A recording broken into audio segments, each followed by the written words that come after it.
जय माता की भक्तों, मैं कविता त्रिपाठी अपने चैनल में आप लोगों का स्वागत करती हूँ। आई होप आप सब अच्छे होंगे, मैं भी अच्छी हूँ।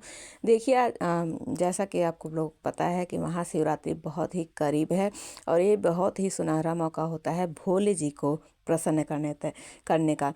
वैसे तो भोले बाबा जो हैं हमारे बहुत ही भोले हैं, एक लोटे जल से ही प्रसन्न हो जाते हैं। लेकिन महाशिवरात्रि पर हम कुछ चीज़ें ऐसी हैं, बहुत चीज़ें चढ़ाई जाती हैं, उन्हीं में से मैं आप लोगों को कुछ चीज़ें बताऊंगी जो चढ़ाने से हमें, ये तो हमें मालूम है कि चढ़ाया जाता है, लेकिन उससे क्या फल प्राप्त होता है यही मैं जानकारी आप लोगों को इस वीडियो में दूंगी।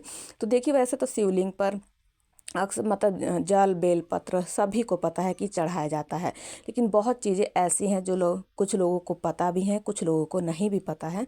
तो लेकिन भोले बाबा जो हैं उनको कई चीज़ों से अभिषेक किया जाता है और बहुत सी चीज़ें ऐसी हैं जो चढ़ाई जाती हैं।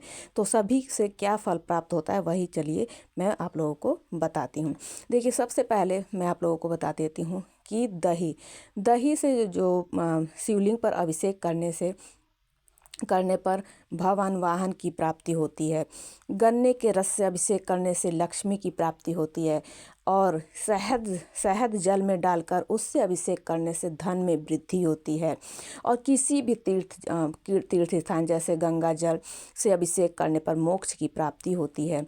आप लोगों ने देखा ही होगा कि सावन में सब कांवड़ लेने जाते हैं और गंगा जल से अभिषेक करते हैं, तो इससे मोक्ष की प्राप्ति होती है।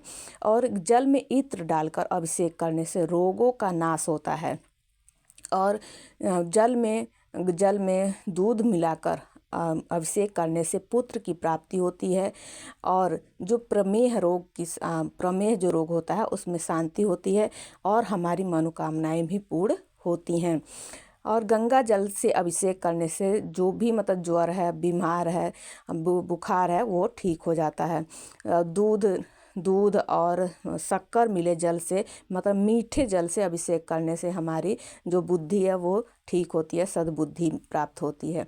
और घी से अभिषेक करने से हमें हमारा वृद्धि होती है, वंश वृद्धि होती है। सरसों के तेल से, जी हाँ, सरसों के तेल से भी शिवलिंग पर अभिषेक किया जाता है।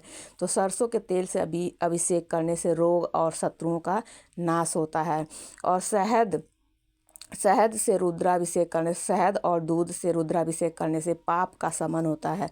और देखिए, शिवलिंग पर हम चावल भी चढ़ाते हैं। चावल चढ़ाने से क्या मिलता है? धन संपत्ति की प्राप्ति होती है। शिवलिंग पर तिल चढ़ाने से समस्त पापों का नाश होता है।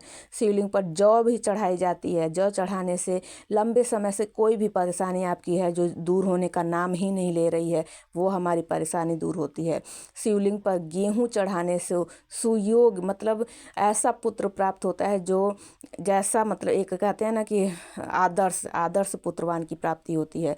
शिवलिंग पर जल चढ़ाने से परिवार के किसी भी सदस्य में अगर मान लीजिए बुखार है, वो ठीक होने का नाम नहीं ले रहा है, तो शिवलिंग पर जल चढ़ाना चाहिए और उसकी जो बुखार है वो ठीक होने लगता है। शिवलिंग पर दूध में चीनी मिलाकर, ये मैंने आप लोगों को बता दिया, लेकिन उससे बच्चों का जो दिमाग होता है वो भी तेज होता है। अगर आप स्टूडेंट हैं तो आप ये कार्य जरूर करना चाहिए महाशिवरात्रि पर। और शिवलिंग पर गन्ने का रस चढ़ाने से जो भी आपके सांसारिक सुख है वो भी उनकी प्राप्ति होती है। तो और देखिए, सब कुछ आई होप मैंने आप लोगों को बता दिया होगा। तो देखिए, शिवलिंग पर हाँ, समी के पेड़ के जो पत्ते होते हैं, पुष्प होता है, उनको चढ़ाने से समस्त दुखों से मुक्ति मिलती है। जो भी दुख बाधा हमारे जीवन में रहती है उनसे हमें मुक्ति मिलती है। आंकड़े का फूल चढ़ाने से जो भी सांसारिक बाधाएं हैं हमारी, जो हमारे मतलब कार्य में रुकावट बनती हैं, उनसे हमें मुक्ति मिलती है और हमें मोक्ष की भी प्राप्ति होती है आंकड़े का फूल चढ़ाने से।